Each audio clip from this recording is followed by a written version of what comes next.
আমন্ত্রণ জানায় আজকের কুষ্টিয়া বার্তা নিউজরুমের সন্ধ্যার সংবাদে। দেশের আলোচিত খবর।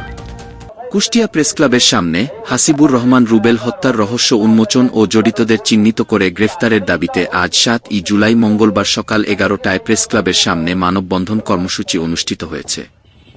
কুষ্টিয়ার সাংবাদিক হাসিবুর রহমান রুবেল হত্যাকাণ্ডের ৪ বছর পেরিয়ে গেলেও খুনিরা শনাক্ত ও গ্রেপ্তার না হওয়ায় ক্ষোভ প্রকাশ করেছেন স্থানীয় গণমাধ্যম কর্মীরা। এই হত্যাকাণ্ডের রহস্য উন্মোচন এবং জড়িত ব্যক্তিদের দৃষ্টান্তমূলক শাস্তির দাবিতে মঙ্গলবার ৭ জুলাই কুষ্টিয়ায় মানববন্ধন কর্মসূচি পালন করা হয়েছে।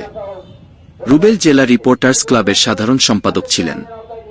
নিখোঁজের ৫ দিন পর ২০২২ সালের ৭ জুলাই কুমারখালী উপজেলার গড়াই নদীর ওপর নির্মাণাধীন গোলাম কিবরিয়া সেতুর নিচ থেকে তার অর্ধগলিত মরদেহ উদ্ধার করা হয়।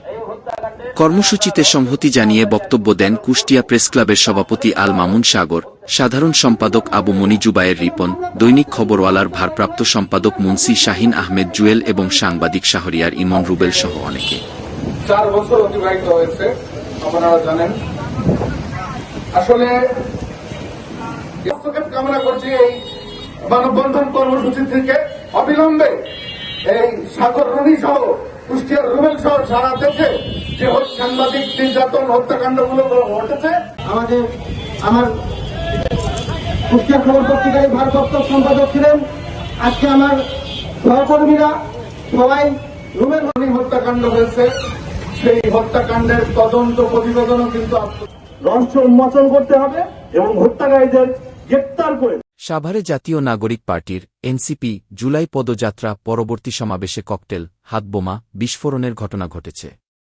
গত সোমবার ৬ জুলাই ২০২৬ রাত ১:৩০টার দিকে সাভার থানা স্ট্যান্ডের তারাপুর ঈদগাহ মাঠ এলাকায় এই ঘটনাটি ঘটে। এতে ২ সংবাদকর্মীসহ অন্তত ৪ থেকে ৬ জন আহত হয়েছেন।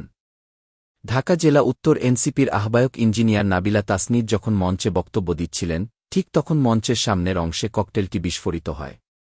প্রত্যক্ষদর্শীদের মতে এনসিপি নেতারা সমাবেশস্থলে পৌঁছানোর পরপরই পুরো এলাকার বিদ্যুৎ সংযোগ বিচ্ছিন্ন হয়ে যায় এবং এর কিছুক্ষণ পরই বিস্ফোরণটি ঘটে। ঘটনার সময় মঞ্চে এনসিপির আহ্বায়ক ও জাতীয় সংসদের বিরোধী দলীয় চিফ হুইপ নাহিদ ইসলাম, সদস্য সচিব আক্তার হোসেন এবং প্রধান সংগঠক উত্তর সার্জিস আলমসহ দলের কেন্দ্রীয় নেতারা উপস্থিত ছিলেন। তবে শীর্ষ নেতাদের কেউ আহত হননি। বিস্ফোরণে আহত শাহিন খন্দকার, জসিম উদ্দিন ও শাহাদাত হোসেন সহ অন্যদের দ্রুত সাভারের এনাম মেডিকেল কলেজ হাসপাতালে ভর্তি করা হয়। চিকিৎসকদের মতে তাদের মধ্যে ২ জনের আঘাত গুরুতর। ঘটনার পর এনসিপির আহ্বায়ক নাহিদ ইসলামের নেতৃত্বে দলটির নেতাকর্মীরা সাভার মডেল থানার সামনে বিক্ষোভ অবস্থান নেন।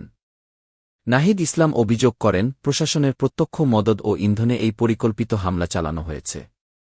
এই ককটেল বিস্ফোরণ ঘটনায় সাভার মডেল থানায় ইতিমধ্যেই একটি মামলা দায়ের করা হয়েছে। পুলিশ ঘটনাস্থল পরিদর্শন করে আলামত সংগ্রহ করেছে এবং জড়িতদের শনাক্ত ও গ্রেপ্তারের চেষ্টা চালাচ্ছে বলে জানিয়েছে। দৌলতপুর সীমান্তে অস্ত্র ও গুলি উদ্ধার। কুষ্টিয়ার দৌলতপুর উপজেলার সীমান্ত এলাকায় বিজিবি অধিনায়ক লেফটেন্যান্ট কর্নেল রাশেদ কামাল রনি জানান, সুনির্দিষ্ট গোয়েন্দা তথ্যের ভিত্তিতে সোমবার সকাল ৯:৩০টার দিকে কুষ্টিয়া ব্যাটালিয়নের অধীনে উদয়নগর বিওপির একটি টহল দল ডিগ্রিচর এলাকায় বিশেষ অভিযান পরিচালনা করে। ডিগ্রিচরে অভিযান চালিয়ে পরিত্যক্ত অবস্থায় একটি বিদেশি পিস্তল, ২টি ম্যাগাজিন এবং ৩ রাউন্ড গুলি উদ্ধার করেছে বর্ডার গার্ড বাংলাদেশ ৪৭ বিজিবি। সীমান্ত নিরাপত্তা এবং চোরাচালান রোধে এই বিশেষ অভিযান পরিচালনা করা হয়। এই ছিল আজকের সর্বশেষ সংবাদ। কুষ্টিয়া বার্তা নিউজের সাথে যুক্ত থাকুন পরবর্তী আপডেটের জন্য।